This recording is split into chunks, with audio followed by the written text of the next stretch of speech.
and he ain't up here, if he ain't all the way focused, bro, he gonna get beat by Manny Pacquiao. Yeah, if they gonna do it, he gonna get beat by Manny Pacquiao. Pacquiao won that. I thought he won.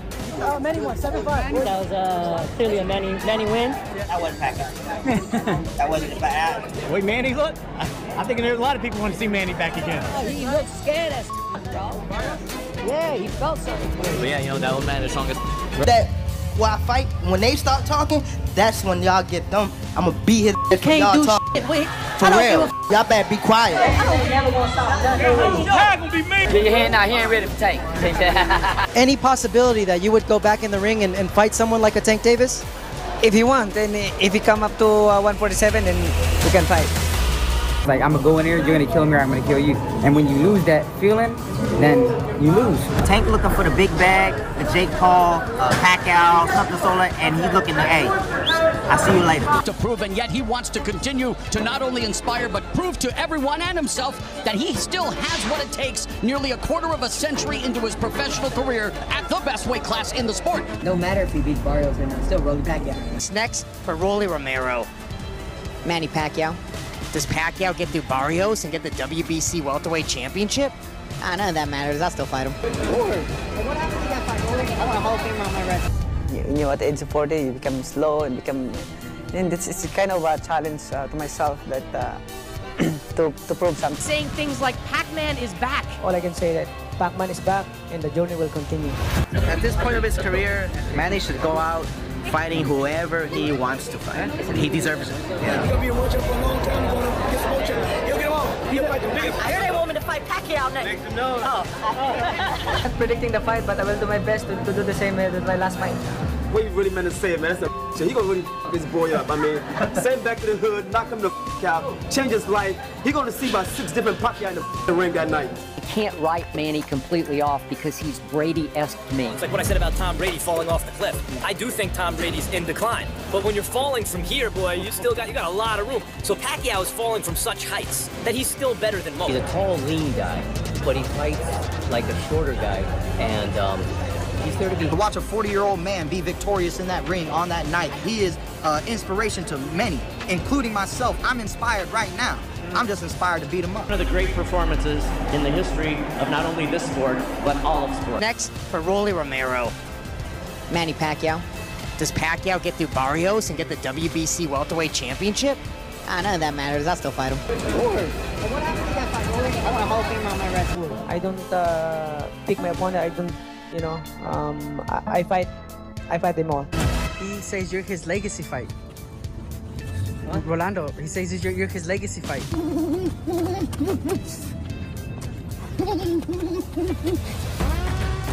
In terms of that fight, I don't hate it. I think the build-up will be great.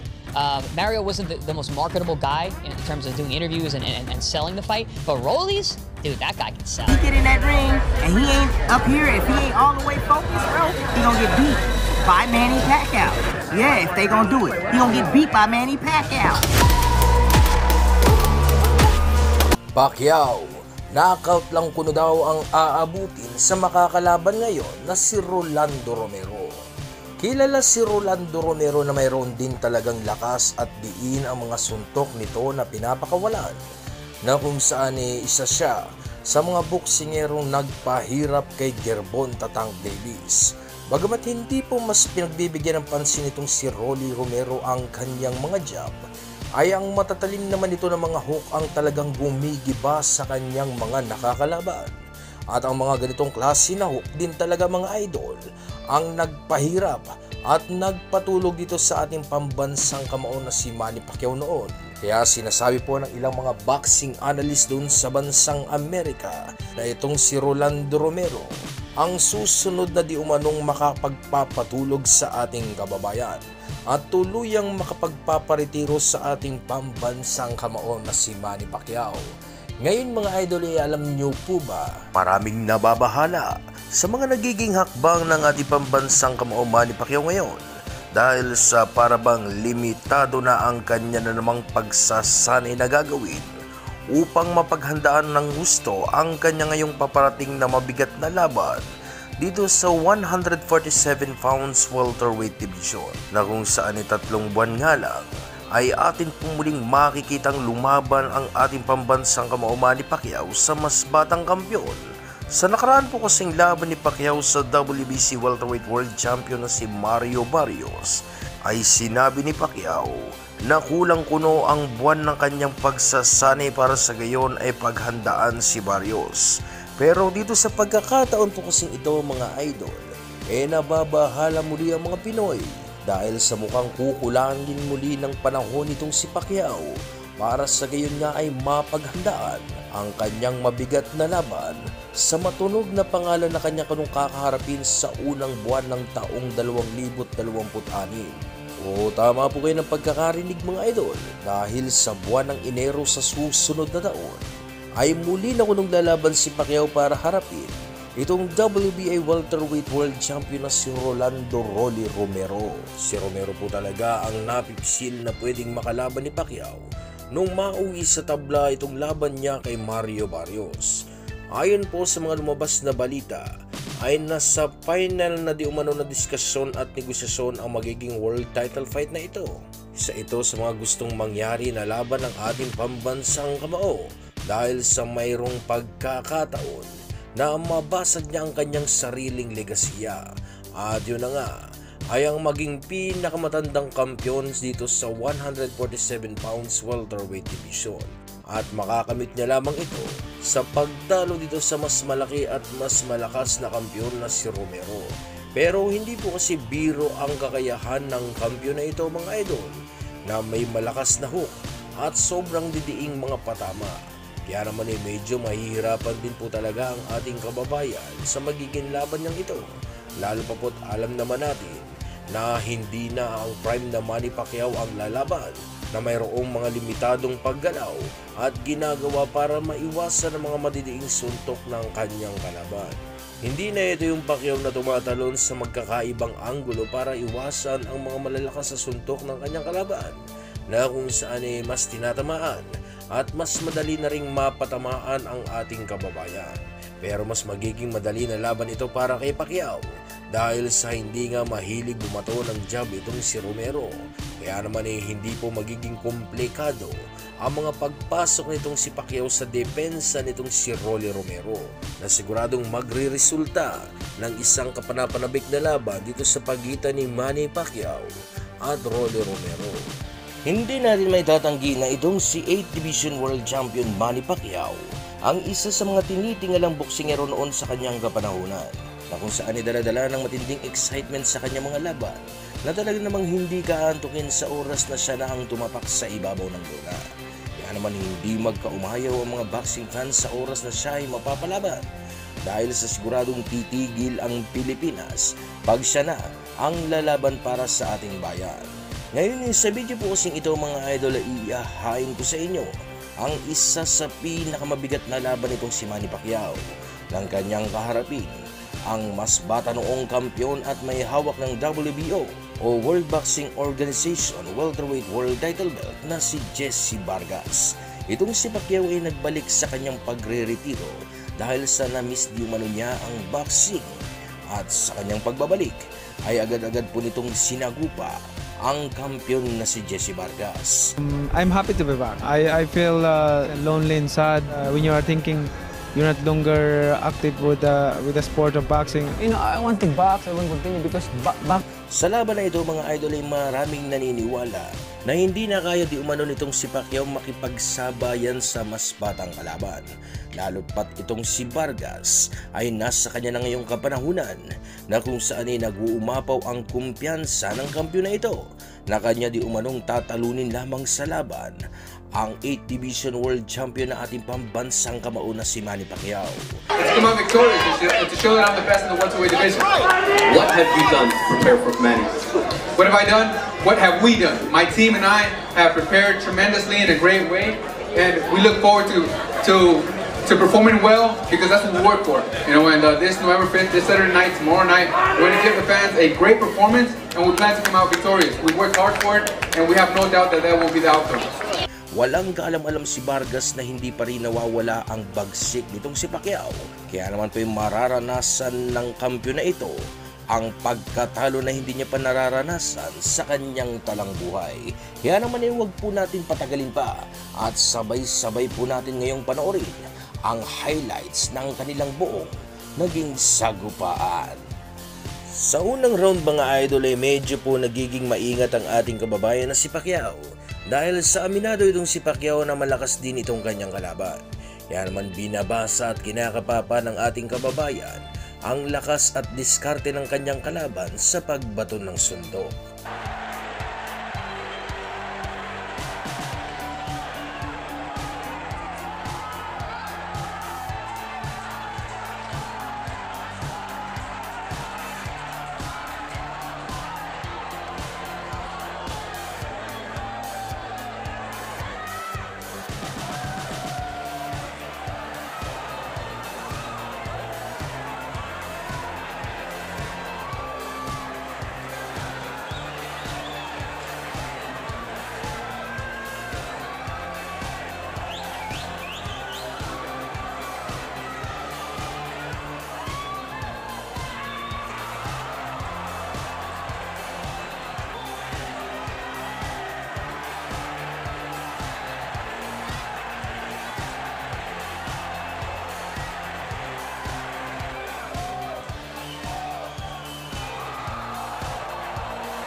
Sa pangalawang round mga idol ay medyo bumibitaw na ng matinding suntok si Pacquiao.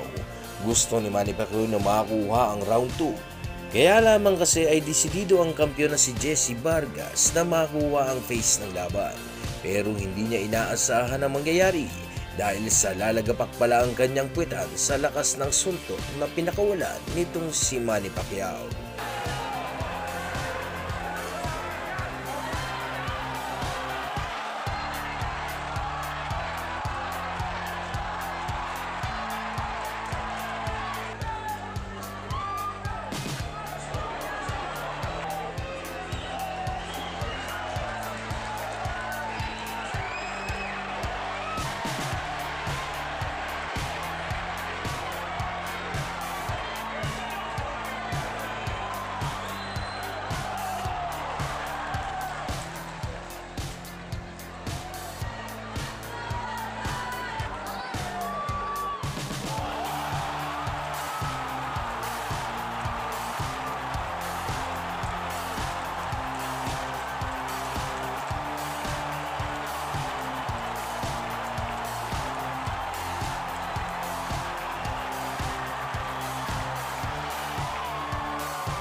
Sa pangatlong round mga idol ay animoy hindi bumagsak ang kampiyon na si Jesse Vargas dahil sa parabang siya pa ang naging mas agresibong boksingero sa round na ito na nagpapakawala ng mga matinding suntok sa ating kababayan. Di naman inaayaan ni Pacquiao na mangyari ito. Kaya naman malalakas na suntok din po ang pinakawala ni Pacquiao kung saan nga ay nagsimula ng maglaro ang ating kababayan.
Sa round 4 mga idol ay hati na ang naging scorecards ng dalawa dahil sa parehas po kasi silang dalawang nakapagpapatama ng malalakas sa suntok. Pero ang round na ito ay binigay po kay Jesse Vargas mga idol dahil sa may isang kanang malakas sa suntok na naipatama itong si Jesse Vargas sa mukha ng ating kababayan.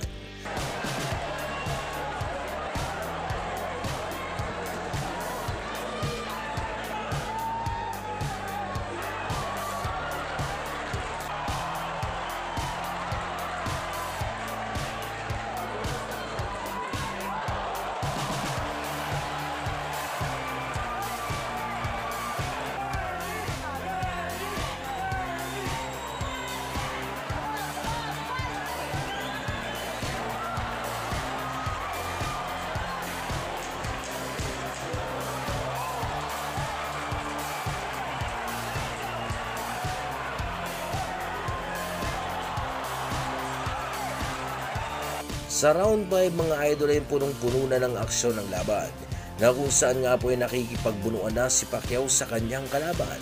Hindi naman basta-basta nagpapadaig itong si Jesse Vargas dahil sa agad-agad po kasi itong bumabato ng maraming suntok sa tuwing pumapasok na sa kanyang depensa ang ating kababayan.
Sa round 6 mga idol ay naging maingat na si Pacquiao sa pagpasok sa depensa ni Vargas. Napag-alaman na po kasi ni Pacquiao na medyo malakas din talaga ang mga suntok nitong si Jesse Vargas na nagagawa siyang mayanig kung saan ay nawawala ang kanyang balanse. Kitang-kita po dito kay Jesse Vargas ang style nitong si Juan Manuel Marquez na kanya lang naman pong pinaggayahan na estilo para talunin ang ating pambato.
Sa round 7 mga idol ay minungkahi na po ni Coach Boboy Fernandez na hindi dapat matakot si Pacquiao sa pagpasok sa depensa nitong si Vargas sapagkat hindi nga naman daw ito isang counter puncher katulad nitong si Juan Manuel Marquez kung saan ay gumaganti nga lang naman daw ito ng suntok sa tuwing kanyang nararamdaman ang pagpasok ni Pacquiao sa kanyang depensa.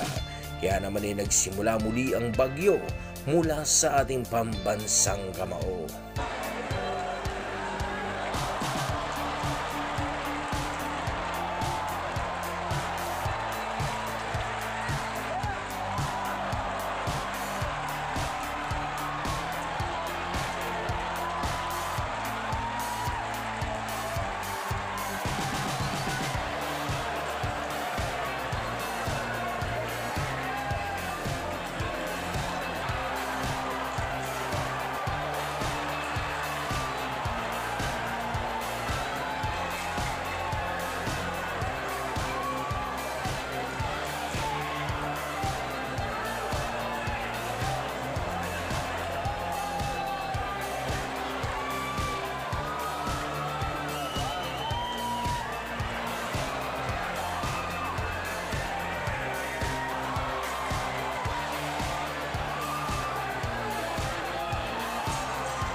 Sa round 8 mga idol ay bahagya na pong sumasara ang kanang mata nitong si Jessie Vargas sa diin ng mga patama ni Manny Pacquiao.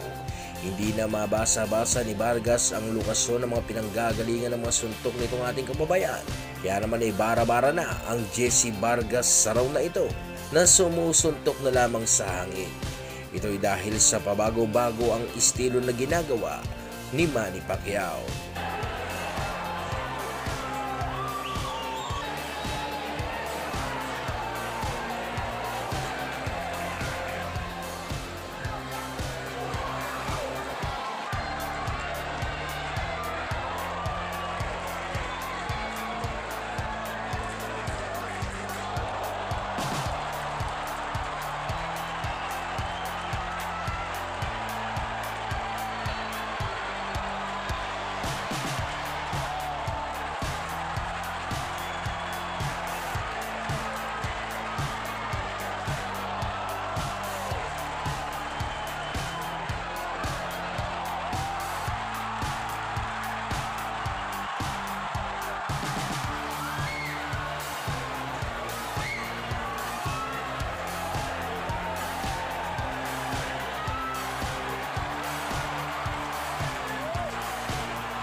Sa round 9 mga idol ay dahil nga sa hindi natural ang estilo nitong si Vargas na ginamit sa laban na ito, ay kaya naman lubos na nahihirapan siyang makipagsabayan kay Pacquiao. Inakala ni Vargas na sasapat ang estilo nitong si Dinamita Marquez para pahirapan itong si Pacquiao. Pero hindi po may epektibo ang estilong ito na naging dahilan kung bakit hindi po magawang makatama na ni Jessie Vargas sa malikot na si Manny Pacquiao.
Sa round 10 ay gustong-gusto ni Vargas na mag-deliver ng pressure. Kaya lamang ay hindi malaman-laman itong si Vargas sa kung papaano niya nga ba ito maisasagawa. Dahil sa hindi kasi basta-basta nagpapadikta na lamang sa laban ng ating kababayan na si Manny Pacquiao. Kaya naman po sa laban na ito ay nagmistulang bata na si Jessie Vargas na sumusuntok ng wala sa anggulo.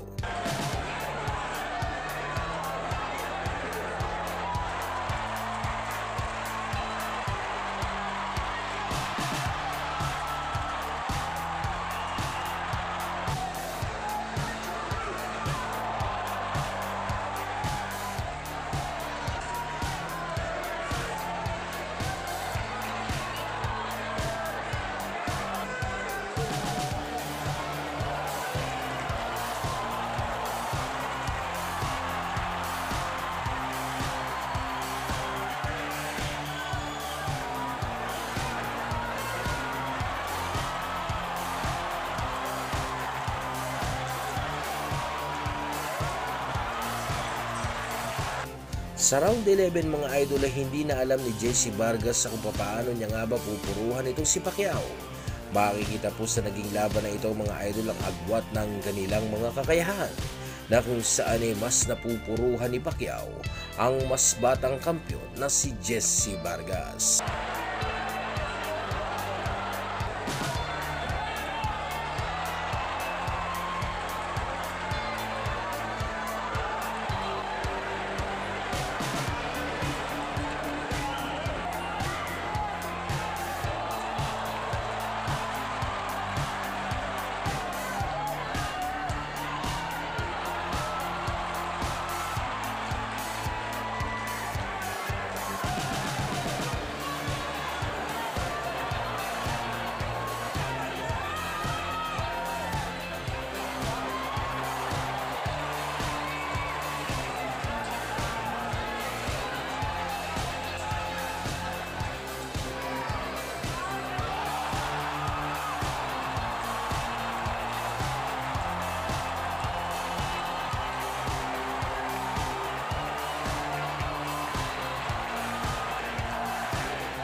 Inakala ni Vargas na siya ang nanaig sa laban nila ni Pacquiao, kung saan nga po ay nauuna pa nga po itong kumaway sa mga fans na para bang gusto niyang iparating na naniniwala siya na siya ang nanaig sa laban nila ni Pacquiao. Pero katulad nga ng inaasahan mga idol, ay dahil nga sa mas maraming naipatamang malalakas na suntok itong si Pacquiao, ay kaya naman siya ang nanaig sa laban at nag-uwi ng WBO Welterweight World Title Belt.